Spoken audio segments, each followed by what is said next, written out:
আসসালামু আলাইকুম সুপ্রিয় শিক্ষার্থী, আমরা শর্ট ভিডিওতে আজকে জানবো মাল্টিপল এলিলিজম বা মাল্টিপল এলিল বলতে কি বোঝো। মাল্টি মানে হচ্ছে অনেকগুলো এলিল যদি একটা ট্রেইটকে নিয়ন্ত্রণ করে বা একটা চরিত্রকে নিয়ন্ত্রণ করে তখন সেই এলিলগুলোকে বলা হচ্ছে মাল্টিপল এলিল, এবং মাল্টিপল এলিল দ্বারা নিয়ন্ত্রিত যে বংশগতি তাকে বলা হচ্ছে মাল্টিপল এলিলিজম। এক্ষেত্রে মানুষের এবিও ব্লাড গ্রুপ এটা হচ্ছে নিয়ন্ত্রিত হয় মাল্টিপল এলিল দ্বারা। আমরা মেন্ডেলের প্রথম সূত্রের ক্ষেত্রে দেখছিলাম, ধরো লম্বা চরিত্র নিয়ন্ত্রিত হয় দুইটা এলিল দিয়ে।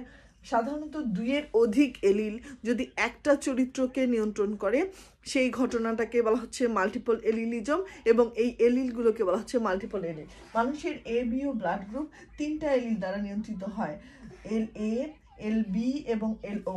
ধরো যদি কারো হচ্ছে শরীরে দুইটা হচ্ছে এলিল উপস্থিত থাকে, LA এবং LO, তার ব্লাড গ্রুপ হবে A।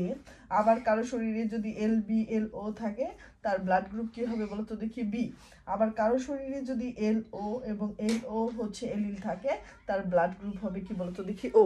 তাহলে ABO ব্লাড গ্রুপ কি বলতো দেখি, মানুষের মাল্টিপল এলিলের হচ্ছে বৈশিষ্ট্য। আবারও বলতেছি, দুইয়ের অধিক এলিল যদি একটা চরিত্র বা ট্রেইটকে নিয়ন্ত্রণ করে তখন তাকে বলা হচ্ছে মাল্টিপল এলিল। ধন্যবাদ।